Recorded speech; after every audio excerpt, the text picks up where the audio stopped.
اور جو کافر ہیں وہ اور اللہ سے دور ہوتے ہیں ان حادثوں کے بعد۔ دیکھتے نہیں آپ، کافر کے اوپر اگر بیماری آئی تو وہ اپنے خدا کو گالیاں دینا شروع کرتا ہے، میں بھگوان کو اتنی چڑھائی چڑھایا تھا پھر بھی میرے بھگوان نے کچھ بھی نہیں دیکھا۔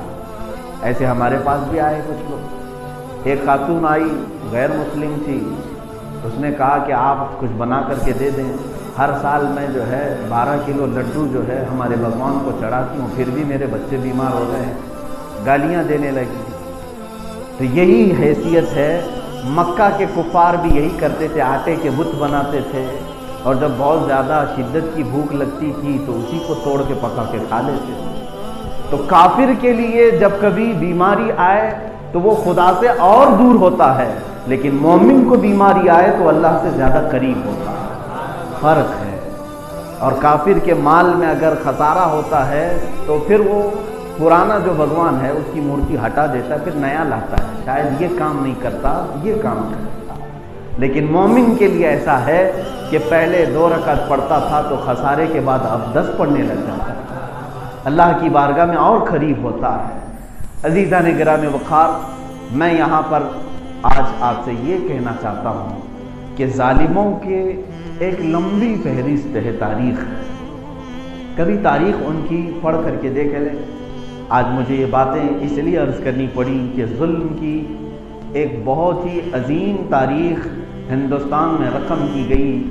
بابری مسجد کو شہید کر کے اس کی جگہ پر ایک مندر کو تعمیر کرنا، اور وہ بھی عدالت کو اس میں ساتھ شامل کر لینا۔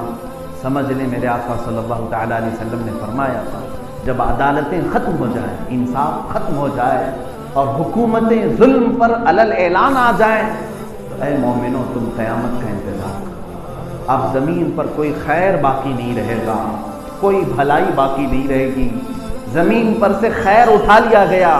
اور اللہ کے نبی صلی اللہ تعالیٰ علیہ وسلم کی ایک حدیث یہ بھی ہے، فرماتے ہیں جب تم دیکھو کہ تمہارے حکام، تم پر حکومت کرنے والے کھلے عام ظلم کرنے لگ جائیں، اور تمہارے مالدار لوگ اپنے مال کو بچا کر کے دبا کر کے رکھنے لگیں، اسلام کی خاطر خرچ نہ کریں، اور تمہارے گھر کی عورتیں بے پردہ ہو جائیں، تو حضور صلی اللہ علیہ وسلم فرماتے ہیں زمین کا نیچے والا حصہ زیادہ بہتر ہے اوپر والے حصے سے۔ مطلب کیا ہے؟ قبر زیادہ بہتر ہے اوپر جینے سے۔ آج اسی زندگی میں ہم جی رہے ہیں، ہمارے حکام ظلم کے ایک نئی داستان لکھنے جا رہے ہیں، اور ہمارے ثروت مند جو اہل ثروت ہیں، مالدار ہیں، ان کو تو مال کی ایسی چربی ہے کہ ان کو دین بہت سستا لگتا ہے۔ مالدار یہ سمجھتے ہیں کہ دین کی باتیں کرنا، دین کا کام کرنا یہ غریبوں کا کام ہے، امیروں کو اس سے کیا لینا دینا ہے۔ اور پھر عورتوں کی بے حیائی کثرت سے بڑھی ہوئی ہے۔ آج اسلام اگر دیکھنا ہو تو میرے عزیزوں ہماری تقاریب میں دیکھا جاتا ہے، شادیوں میں، فنکشن میں، اور بھی دیگر ہماری جو تقریبیں ہوتی ہیں اس میں صاف طور پر عورتوں کی بے حیائی کثرت سے دیکھنے کو ملتی ہے۔ یہ قیامت کی نشانی ہے، اور اللہ کے نبی صلی اللہ تعالیٰ علیہ وسلم نے اس مرد پر بھی لعنت فرمائی جو اپنی عورت کو بے پردہ سجا کر باہر بھیجتا ہے۔ یہ تمام حالات جب آ گئے تو ہمارے لیے اب زمین کا نیچے والا حصہ زیادہ بہتر ہے اوپر والے حصے۔ اب تک جو آپ دیکھ رہے ہیں حالات، ان سب کو دیکھ کر کے کبھی قبرستان کے پاس سے گزرو گے، حضور اکرم صلی اللہ تعالیٰ علیہ وسلم نے یہ بھی فرمایا تم پر اتنے فتنے آئیں گے، اس قدر فتنے آئیں گے۔ حضور فرماتے ہیں میں یہیں سے دیکھ رہا ہوں کہ میری امت پر فتنے ایسے آ رہے ہیں جیسے بارش کے قطرے آتے ہیں۔ اس قدر فتنے آئیں گے کہ تم اگر کسی قبرستان کے پاس سے گزرو گے، قبر والے کو دیکھ کر کے تم یہ کہو گے کاش اس کی جگہ میں ہوتا تو زیادہ اچھا، کیونکہ وہ آرام سے اچھے زمانے میں چلا گیا، فتنوں کو وہ نہیں دیکھا، مامون گیا ہے، محفوظ گیا ہے۔ آزمائش تو اب ہمارے ساتھ ہے، آزمائش کا دور ہمارے ساتھ ہے۔ عزیزان گرامی وقار، ظالموں نے اس زمین کو اپنے ظلم سے رنگا تو ضرور ہے، لیکن رب ذوالجلال نے ہمیشہ اپنے عدل کے ساتھ یہ قوم کو، اپنی مخلوق کو بتایا ہے کہ الحق یعلو ولا یعلی علیہ، حق ہمیشہ بلند ہوتا ہے، اس پر کوئی اور بلند نہیں ہو سکتا۔ چنگیز خان کا نام کون نہیں سنا؟ ایک ایسا بادشاہ منگولیا کا جس نے تقریباً آدھی دنیا کو فتح کر لیا، اور اس کے جنگ کے دوران جو لاشیں مارے انسانوں کی جو لاشیں ہیں وہ تعداد میں نہیں آ سکتی، کروڑ سے زیادہ ہو چکی تھی جن کو اس نے قتل کیا۔ یہ خاندان ہے، اس کا پوتا تھا ہلاکو خان، جس نے پورے مسلمانوں کی کھوپڑیوں سے ایک مینار تعمیر کیا بغداد میں۔ اسی طرح کچھ عیسائی بادشاہ ایسے آئے جنہوں نے پوری کی پوری چرچ مسلمانوں کی ہڈیوں سے بنائی، لیکن ان کا انجام وہ بھی تاریخ میں کبھی پڑھ لیں۔ چنگیز خان سے لوگ ملاقات کرنے کے لیے تھر تھراتے تھے، خوف کھاتے تھے، اور ایک مرتبہ وہ علماء کی ایک جماعت کو سزا دینے کے لیے میدان میں بلایا۔ علماء کی جماعت تھی اور ان کو پیچھے زنجیروں سے ہاتھ باندھ کر کے کھڑا کر کے رکھا تھا، اور ان سے کہہ رہا تھا کہ تم سجدہ کرو میرے گھوڑے پہ۔ گھوڑے پر بیٹھ کر کے وہ سجدہ کرواتا، لیکن وہ حق پر قائم علماء کی وہ جماعت تھی۔ انہوں نے کہا کہ ہم یزیدی نہیں، ہم حسینی، ہماری گردن کٹ جائے گی لیکن جھک نہیں سکے گی، کسی اور کے لیے نہیں جھک۔ انہیں کوڑے مارے گئے۔ اسی اثنا میں اچانک ایسا ہوا کہ اس کا گھوڑا بدک گیا، گھوڑا سرکش ہوا، اچھل کود کرنے لگا، اور جیسے ہی اچھلا گھوڑا، اس گھوڑے کی رسی جو ہے وہ چنگیز خان کی گردن میں آ کر پھنس گئی، اور گھوڑا بھاگتا رہا۔ اس کو لے کر اتنا بھاگا میدان میں کہ کسی کے پکڑ میں نہیں آتا تھا۔ بعض لوگوں نے یہ تاریخ میں لکھا ہے کہ اس کا سر پتھروں سے ٹکراتا تھا، جگہ جگہ گڑھوں میں گرتا رہا۔ اس وقت تک وہ گھوڑا ٹھنڈا نہیں ہوا جب تک کہ وہ موت کی گھاٹ نہیں اترا۔ لاکھوں لوگوں کا قتل عام کرنے والا نہایت ہی ذلت کے ساتھ محض ایک جانور سے ختم کیا گیا، ایک جانور سے، جس جانور پر بیٹھ کر کے جنگیں لڑی، اسی جانور نے اپنے پیروں سے اسے رون دیا۔ اور اس کے بعد آج بھی نیشنل جغرافیہ والوں نے ایک مہم چلائی تھی کہ چنگیز خان کی قبر ڈھونڈنے کا، منگولیا میں کافی سالوں سے 40 سال سے ڈھونڈ رہے تھے، اور اس کی قبر کے متعلق جو لوگوں نے تاریخ لکھی ہے کہ اس کو دفن کرنے کے بعد اس کے 1000 فوجیوں نے اس کی قبر پر اتنے گھوڑے دوڑائے تھے کہ دوسرے تیسرے دن ہی اس کی قبر ڈھونڈنے پر بھی پتہ نہیں چل سکی۔ آج سینکڑوں سال ہو گئے لیکن بے نام بے نشان ہے، لیکن ظلم کی تاریخ چھوڑ گیا، باقی دنیا میں اپنی کوئی مثال نہیں چھوڑا۔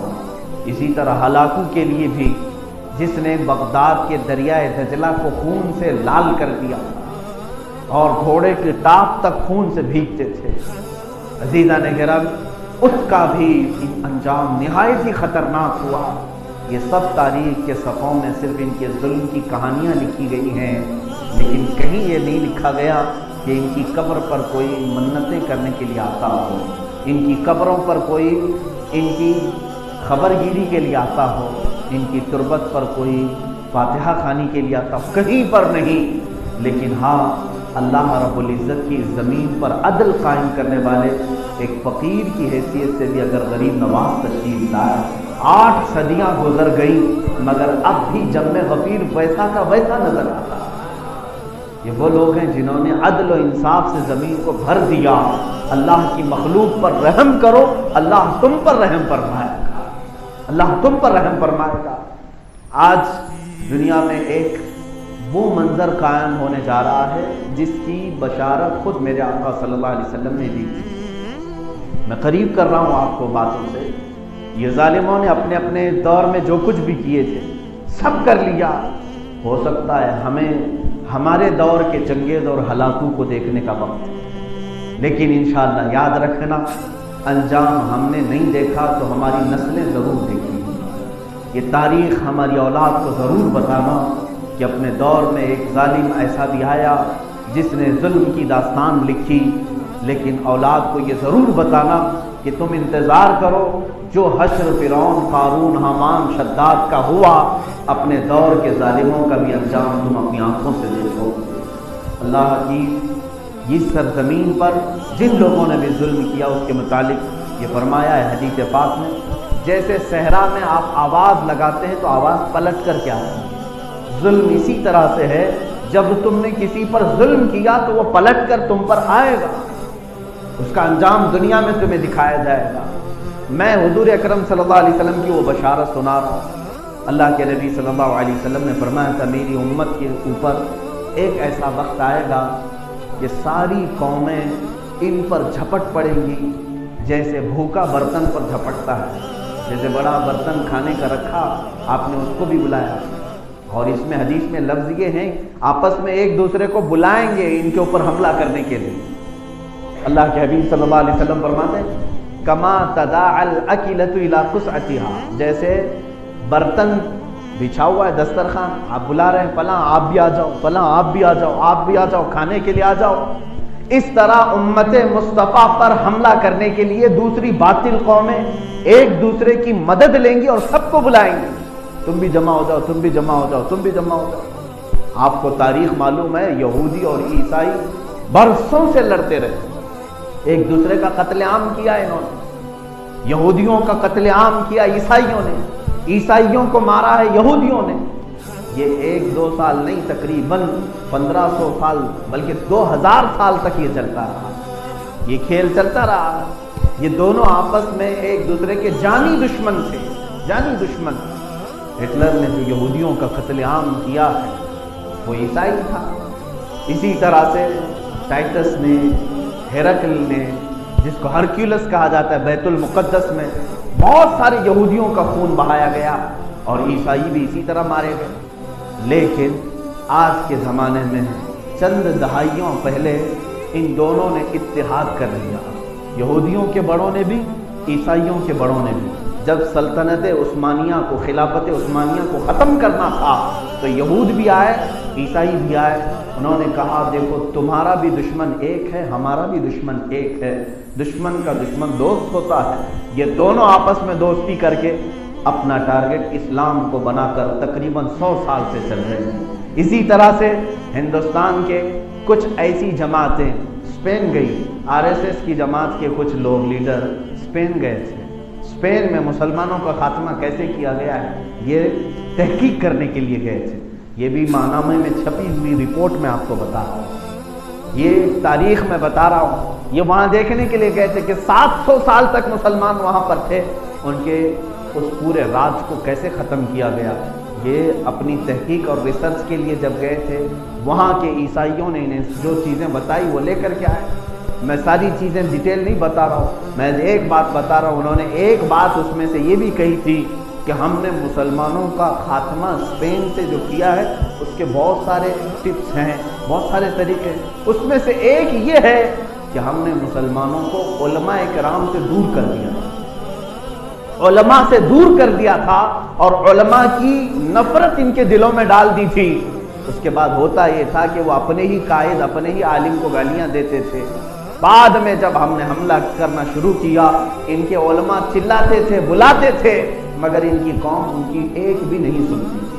وہ علماء بولتے رہے، ان کو بھی مارا گیا، قوم کو بھی مارا گیا۔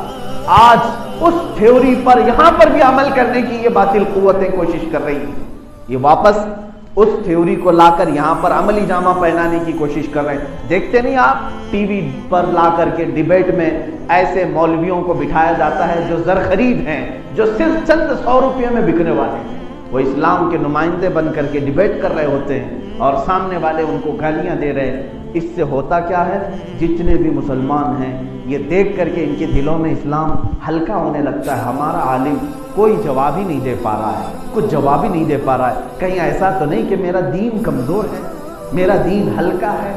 یہ پوری کی پوری ایک سازش چل رہی ہے، پوری کی پوری ایک سازش چل رہی ہے۔ ابھی 5 اگست کو پورے ہندوستان کے مسلمانوں کا کلیجہ منہ کو آیا تھا، اس لیے کہ 500 سال تک جس سرزمین پر اللہ کی صدائیں بلند ہوتی رہی وہ ہماری آنکھوں کے سامنے آج بت کدہ بنا ہے۔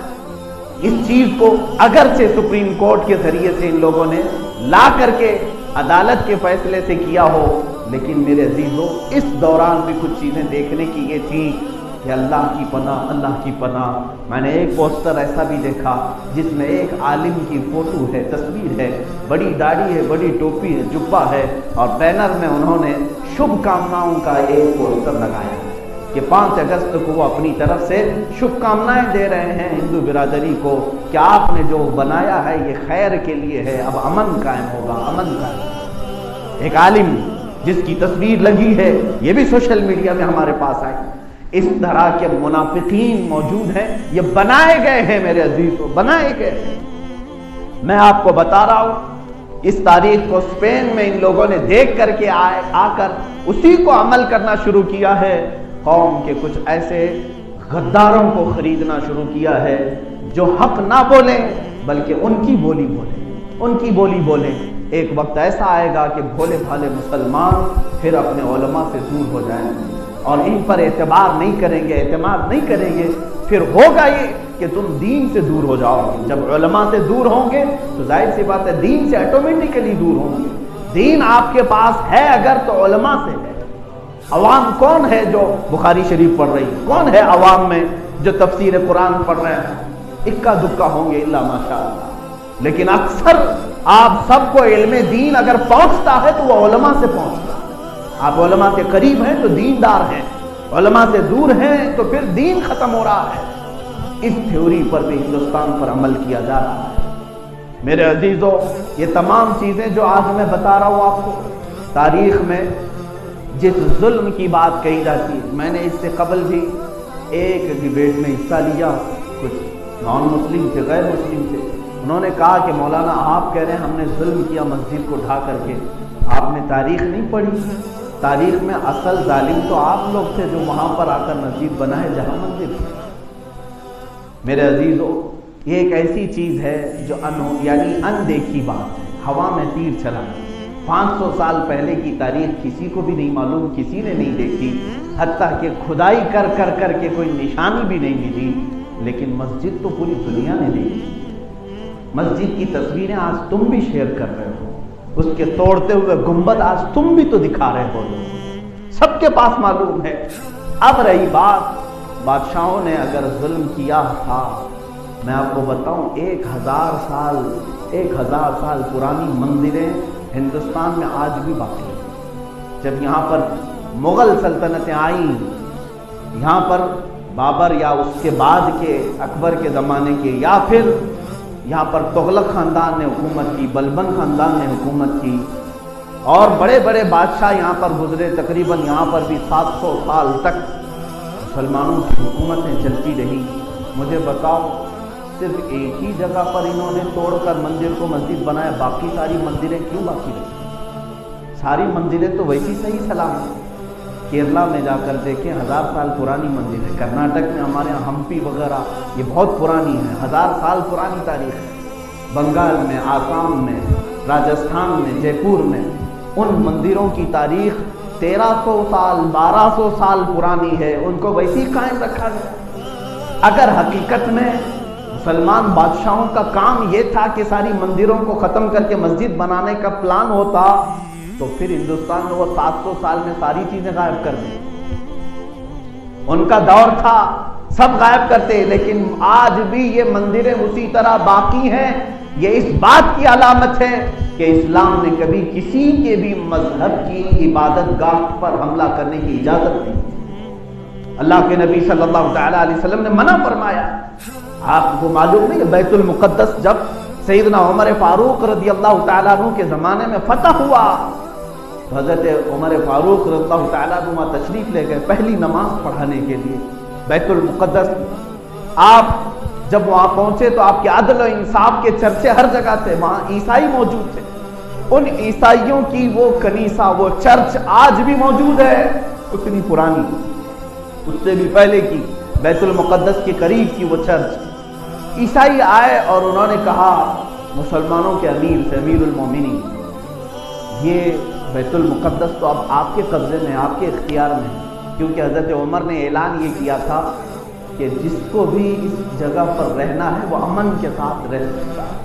ہم کسی عیسائی اور یہودی کو اپنے علاقے سے نکلنے کا حکم نہیں کریں گے، جس کو رہنا ہے وہ امن کے ساتھ رہ سکتا ہے۔ اس سے پہلے کبھی بھی ایسا کوئی امیر اور کوئی حاکم نہیں آیا تھا، یہودی آتے تو عیسائیوں کو قتل کرتے تھے، عیسائی آتے تو یہودیوں کو قتل کرتے تھے۔ یہ پہلی بار اس طرح کا فرمان جاری ہوا عمر فاروق رضی اللہ تعالیٰ عنہ کے زبان پاک سے کہ جس کو بھی فلسطین میں رہنا ہے وہ امن کے ساتھ رہ سکتا ہے، حتیٰ کہ حضرت عمر فاروق نے اپنی عبادتیں کرنے کی بھی ان کو اجازت دی، تم اپنی عبادتیں کرو، لیکن شرط یہ ہے کہ خلل اندازی نہ کرنا، مسلمان اسلامی عبادات میں خلل اندازی نہ کرنا۔ اس اعلان کو سن کر کے عیسائی آئے اور کہا امیر المومنین آپ کے عدل و انصاف کو آج ہم نے آنکھوں سے دیکھا، خواہش یہ ہے ایک نماز آپ ہماری چرچ میں بھی پڑھیں۔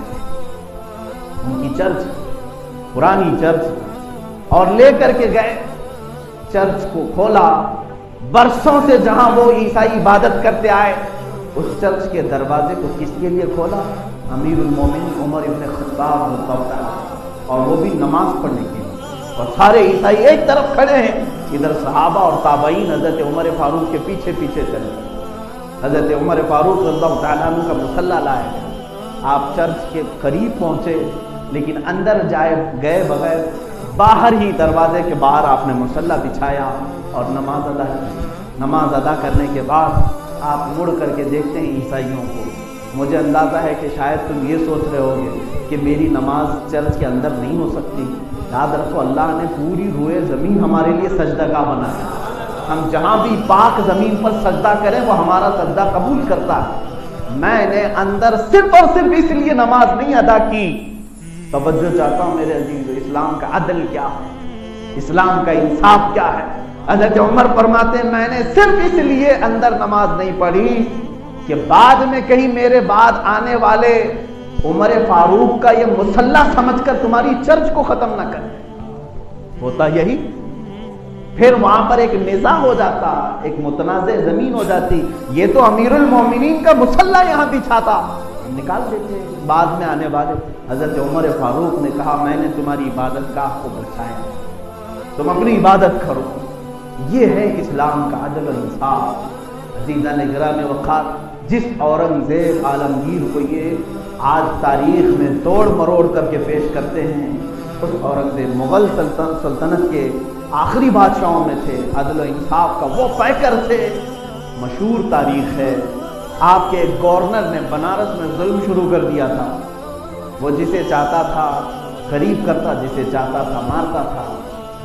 ان کا ایک بھیجا ہوا گورنر تھا، اورنگزیب دلی میں تھے، ایک پنڈت کی بیٹی کو اس نے پسند کر لیا، گنگا کے کنارے رہنے والی۔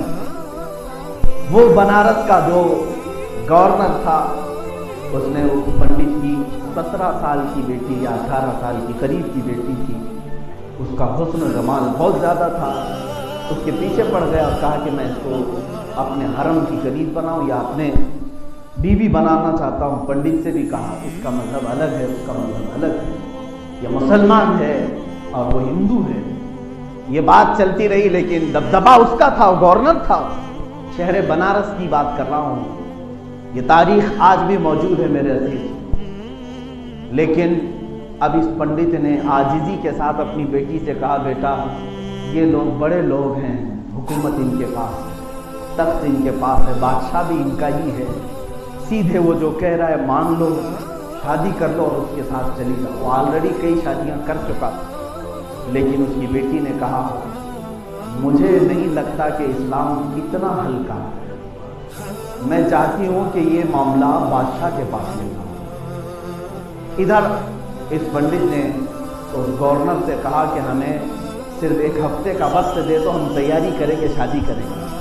اور اس کی بیٹی ایک مردانہ لباس پہن کر کے دلی پہنچ گئی۔ دلی اورنگزیب عالمگیر رحمۃ اللہ تعالی علیہ کا تخت خلافت، آپ دلی کی جامع مسجد میں جمعہ پڑھا کر نکل گئے۔ لوگ اپنے اپنے مسافے کے ساتھ اپنی شکایتیں بھی بیان کرتے تھے۔ اس وقت دیکھا ایک لڑکی جو مردوں کا لباس پہن کر کے، کوئی تو نہیں پہچانا، کسی نے نہیں پہچانا اس کو، وہ لڑکا بن کر کھڑی تھی اورنگزیب سے ملنے کے لیے۔ سیدنا اورنگزیب رحمۃ اللہ تعالی علیہ کی نظر جیسی ہی پڑی، آپ نے اپنا رومال دیا اور کہا بیٹی اپنا سر چھپا لو، اپنا سر ڈھانپ لو۔ بیٹی اپنا سر ڈھانک لو۔ وہ لڑکی کہتی ہے جیسی بادشاہ کی زبان سے میں نے بیٹی کا لفظ سنا مجھے انصاف کی امید جاگ گئی۔ اپنے حکومت کے محل میں آپ نے طلب فرمایا، قصر عدالت میں پوچھا کیا معاملہ ہے؟ اس لڑکی نے واقعہ بتایا، بنارس میں آپ کا بھیجا ہوا جو گورنر ہے وہ ظلم کر رہا ہے اور میرے پیچھے پڑا ہے، زبردستی مجھ سے شادی کرنا چاہتا ہے اور میں نہیں چاہتی۔ اورنگزیب نے کہا جا تیرے باپ سے کہہ دے شادی کی تاریخ فکس کر، شادی کرنے کی تیاریاں کر۔ اس خاتون نے کہا میں انصاف کے لیے آئی ہوں۔ کہا میں کہہ رہا ہوں تیرے باپ سے جا کر کہہ دے 3 دن کے بعد شادی کر دیں، فوراً نکل جاؤ۔ وہ لڑکی روتے روتے واپس بنارس گئی۔ پنڈت نے پوچھا کیا ملا انصاف؟ کیا میں نہیں کہتا تھا کہ حکومت ان کی ہے، تخت ان کا ہے، طاقت ان کی ہے؟ وہ لڑکی کہتی ہے پھر بھی مجھے امید ہے کہ اس نے مجھے بیٹی کہا، بادشاہ نے مجھے بیٹی کہا ہے۔ 3 دن کے بعد شادی تاریخ ہو گئی اور ادھر وہ گورنر اپنے ہواری مواریوں کو لے کر ڈولی لینے کے لیے آیا۔ بارات لے کر جیسے اس کے گھر آئے، یہ دلہن بن کر سج کر کے گھر سے نکلی، روتی ہوئی جا رہی تھی۔ راستے میں وہ پیسے لٹا رہا تھا۔ راستے میں ایک فقیر آیا اور اس گورنر سے کہا کہ میں تم سے کچھ بات کرنا چاہتا ہوں۔ اس گورنر نے کہا کیا بات ہے؟ آج ہماری شادی کا دن ہے، عیش کا دن ہے، ہم بات نہیں کرتے۔ اس فقیر نے اپنی گدڑی اتاری تو دیکھا وہ اورنگزیب بیچ راستے اس کو کھینچا، اسی ڈولی پر سے، اسی گاڑی پر سے نیچے اتارا اور کہا کہ تو نے یہاں پر میرے حکومت کے عدل کو داغ لگایا ہے، تیری شکایت لے کر کے ایک بچی اگر دلی تک پہنچ سکتی ہے تو تیرا زندہ رہنا کسی کام کے لائق نہیں ہے۔ اس بنارس کی سرزمین پر تو نے ظلم کی تاریخ رقم کی ہے۔ وہیں سے اسے جلاد کے حوالے کیا اور لوگ اسے گرفتار کر کے بادشاہ کے سپاہی لے گئے اور اس دلہن کی ڈولی واپس اپنے گھر آئی۔ اس کی خوشی کی انتہا نہ تھی اور پنڈت بھی دیکھتا رہا۔ اورنگزیب کو اس نے بلایا۔ یہ میں آپ کو بتا رہا ہوں ہندوستان کی تاریخ، انڈیا کی تاریخ، بھارت کی تاریخ۔ اس پنڈت نے اپنے گھر بلایا، اورنگزیب تشریف لائے، عام لباس میں آئے تھے۔ جیسے ہی گھر میں آئے تو کہا کہ مجھے ایک مصلی دے دو، میں 2 رکعت نماز پڑھنا چاہتا ہوں، ایک کپڑا پاک کپڑا دے دو۔ انہوں نے ایک پاک کپڑا دیا۔ آپ نے اسی کے ایک کمرے میں 2 رکعت نماز ادا کی اور نہایت ہی بے تابی کے ساتھ کہا شدت کی پیاس ہے، اگر ایک گلاس پانی پلا دو۔ انہوں نے پانی بھی پلایا۔ اس وقت اورنگزیب رحمۃ اللہ تعالی علیہ نے فرمایا بیٹی کیا تو نے یہ سمجھا تھا کہ میں اپنے گورنر کے ساتھ تجھے شادی کی اجازت دے دوں گا؟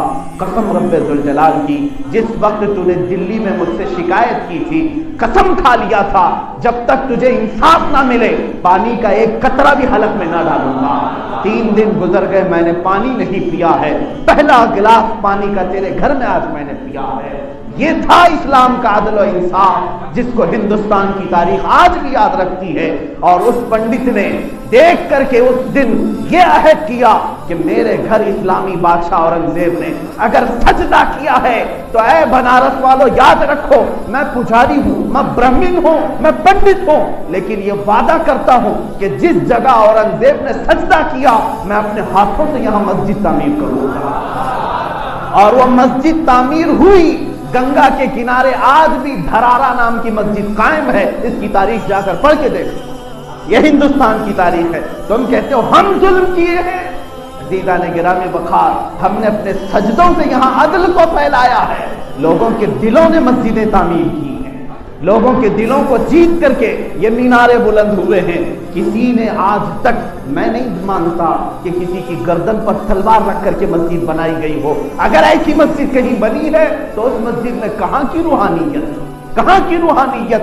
ہم تو مسجدوں میں دلوں کے سکون کے لیے آتے ہیں، دلوں کے قرار کے لیے آتے ہیں، محض کسی کے گھر کو تباہ کر کے۔ آپ کہتے ہو کسی کی جگہ پر قبضہ کر کے مسجد بنانا۔ مسائل شریعہ آج بھی کتابوں میں لکھے ہوئے موجود ہے۔ حنفی فقہ کی کتابیں اٹھاؤ، شافعی فقہ کی کتابیں اٹھاؤ، حنبلی مالکی فقہ کی کتابیں اٹھاؤ، سب فقہ کی کتابوں میں لکھا ہوا ہے اگر کسی کی زمین موجود ہے اور اس کی زمین کا ایک بالشت بھی مسجد میں آ گیا اور آپ نے تعمیر کی تو اس جگہ پر کسی کا سجدہ نہیں ہوگا. یہ اسلام نے رکھا ہے. تمہیں معلوم ہے پہلی مسجد میرے آقا صلی اللہ علیہ وسلم نے مسجد نبوی بنائی تو کیا مسجد نبوی جب بنا رہے تھے مدینہ طیبہ میں لوگ اپنی زمینیں لے کر کھڑے تھے. صحابہ نے کہا کہ ایک زمین بہت اچھی ہے. میرے آقا صلی اللہ علیہ وسلم کو پسند آئی, پوچھا کس کی ہے؟ کہا یہ 2 لڑکے ہیں ان کی زمین ہے. وہ دونوں صحابی تھے. حضور صلی اللہ علیہ وسلم سے عرض کیا کہ آقا اگر یہ مسجد کے لیے آپ قبول کرتے ہیں تو ہماری سعادت کی بات ہے, آپ قبول فرمائیں اور اس پر تعمیر کریں. اللہ کے نبی صلی اللہ تعالی علیہ وسلم نے فرمایا میں قبول تو کرتا ہوں مگر اس کی اجرت دے کر, اس کا معاوضہ دے کر کے. اور ان بچوں کو زمین کی قیمت ادا کی گئی اور اس قیمت کے ادا کرنے کے بعد مسجد نبوی میرے آقا نے تعمیر کی. جبکہ رسول کریم صلی اللہ علیہ وسلم کے لیے پوری زمین جہاں وہ چاہتے قدم رکھتے مسجد بن جاتی. حضور صلی اللہ تعالی علیہ وسلم نے بھی یہ ہمیں تعلیم دیا کہ کسی کی ایک بالشت جگہ پر بھی غیر قانونی تو مسجد نہیں تعمیر کر سکتے. ابھی ترکی کی جس مسجد کو لے کر کے پوری دنیا میں بوال ہوا, مسجد آیا صوفیہ کے متعلق, یہ پوری دنیا میں وبال مچائے ہوئے ہیں اور کئی سیکولر کیڑے ایسے ہیں جن کو یہ بات ہضم نہیں ہو رہی کہ یہ مسجد کیسے بنا دیا, انہوں نے مسجد کیسے بنایا. تاریخ پڑھو ظالموں, تم صرف اور صرف انٹرنیٹ کی دنیا کے کیڑے بن کر رہ گئے, تمہیں تاریخ نہیں معلوم. یہ در حقیقت سلطان محمد فاتح رحمت اللہ تعالی علیہ جو خلافت عثمانیہ کے ایک عظیم سلطان رہے, جنہوں نے قسطنطنیہ کو فتح کیا اور میرے آقا صلی اللہ علیہ وسلم کی حدیث کی بشارت انہیں ملی ہے. حضور صلی اللہ علیہ وسلم نے فرمایا جو سب سے پہلے قسطنطنیہ فتح کرے گا وہ جنتی ہوگا. سلطان محمد فاتح نے قسطنطنیہ یعنی استنبول فتح کیا. اس وقت وہاں پر یہ آیا صوفیہ ایک چرچ تھی جو پرانی چرچ. ظاہر سی بات ہے جب حکومت آئی تو آپ نے ان لوگوں کو بلایا, عیسائیوں کو, پوچھا کیا تم یہاں قائم رہنا چاہتے ہو؟ کہا آپ ہمارا یہاں کچھ ہے نہیں, ہم تو اپنے اپنے وطنوں میں جہاں ہمارے لیے خیر ہو ہم جا رہے ہیں. سب چھوڑ کر کے جا رہے تھے قسطنطنیہ کو. اس وقت یہ مرکزی جگہ تھی تو انہوں نے کہا کہ ایک کام کرو, جو تمہاری چرچ تھی یہ میرے ہاتھوں بیچ دو. آج بھی چرچ بکتی ہے امریکہ میں, یورپ میں, کینیڈا میں, انگلینڈ میں جا کر آپ دیکھیں. آج بھی جب چرچ کے مینجمنٹ والے سنبھال نہیں پاتے تو وہ بولی لگاتے ہیں, اعلان کرتے ہیں کہ یہ چرچ بکائی جا رہی ہے, کوئی خریدنا چاہتا ہے تو خرید لے. کئی چرچ, آج کے زمانے کی بات کر رہا ہوں, آج بھی. یہ اور بات ہے کہ ہندوستان میں یہاں پر تشدد زیادہ ہے, باہر ملکوں میں آج بھی وہ اپنی عبادت خانے بیچتے ہیں اگر ان کے اوپر بوجھ ہو جائے تو, لیکن مسجد ہم بیچ نہیں سکتے. وہاں پر عیسائیوں نے سلطان محمد فاتح کے نام پر وہ چرچ کو فروخت کیا, بیچا, اور اس کے جو سیل ڈیڈ ہے وہ آج تک موجود ہے. جو سلطان محمد فاتح نے خریدا وہ آج تک موجود ہے, اس کے دستاویزات ہیں ترکی کے پاس. یہ 15ویں صدی کی بات تھی. 15ویں صدی سے لے کر 1921 تک تقریباً یوں سمجھ لیں 500 سال کے قریب وہ مسجد تھی. اس کو تعمیر کیا, مینار بنائے, نمازیں ہوئی, قرآن پڑھا گیا. خلافت عثمانیہ کو ختم کیا گیا 1921 کے قریب میں. اس کے بعد ان کے در کا ایک کتا لا کر کے انہوں نے ترکی پر بٹھایا جس کا نام مصطفیٰ کمال بادشاہ. نام تو بڑا اچھا ہے لیکن وہ تھا منافق, یہودی. اس کو ترکی کا بادشاہ بنا کر کے رکھا. 11 سال کے اندر اس نے سیکولرزم کا نام لے کر ساری مسجدوں سے اذانوں کو بند کیا اور اس نے قرآن کی لینگویج کو تبدیل کر دیا. کہا کہ عربی میں کوئی پڑھ نہیں سکتا. ترکی میں اس نے اتنا سیکولرزم کے نام پر ظلم کیا اور اس کے بعد یہ پابندی لگائی کہ جس کو قرآن پڑھنا ہوگا وہ ترکش لینگویج میں پڑھے. حجاب کو ختم, مدارس اسلامیہ نہیں چلیں گے, کہیں پر بھی مذہب کے نام پر کوئی بھی مدرسہ نہیں چل سکتا. علماء کو بند کیا گیا, قید کیا گیا.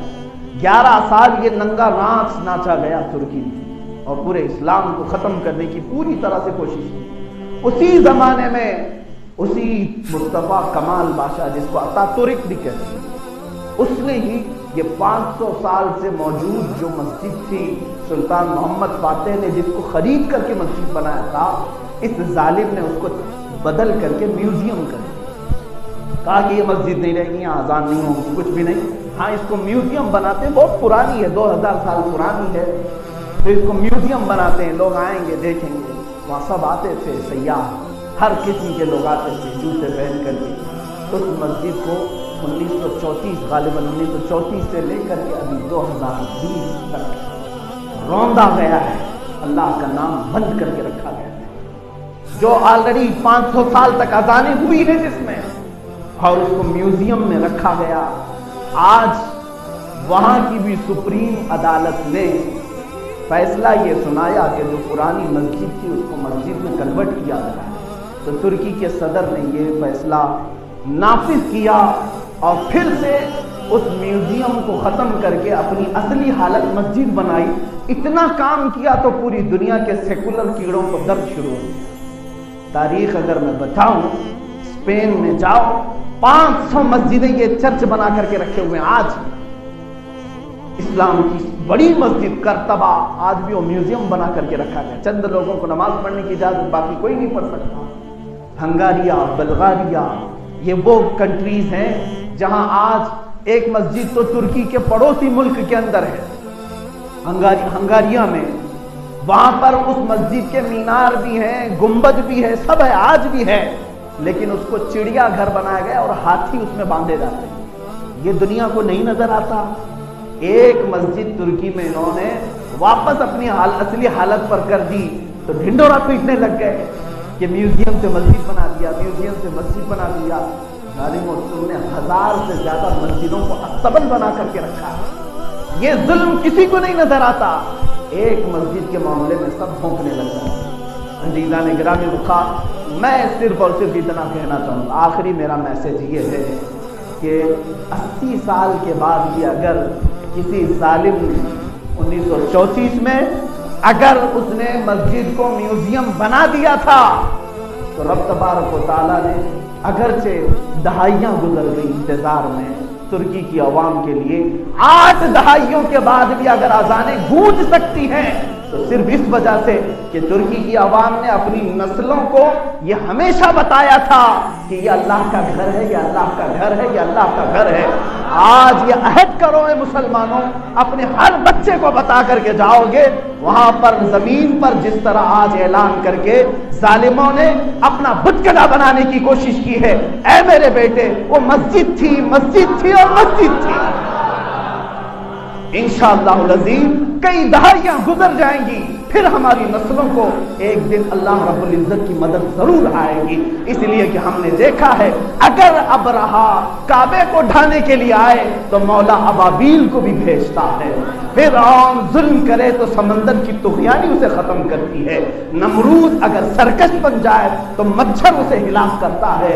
اے ظالموں، تمہارے پاس آج نہ نمرود کی قوت ہے، نہ فرعون کی قوت ہے، نہ ابرہا کی قوت ہے، یہ تو ٹٹو کے گدھے ہیں، یہ صرف اور صرف کسی کے اشاروں پر چلنے والے ہیں۔ تمہارا انجام بہت قریب ہے، بہت قریب ہے۔ اسی لیے میں نے قرآن کی آیت پڑھی، وَمَا اللَّهُ بِغَافِلٍ عَمَّا يَعْمَلُ الظَّالِمُونَ، تم اللہ کو غافل نہ سمجھنا، جو بھی ظالم کر رہا ہے اللہ اسے خوب دیکھ رہا ہے۔ وآخر دعوانا الحمدللہ۔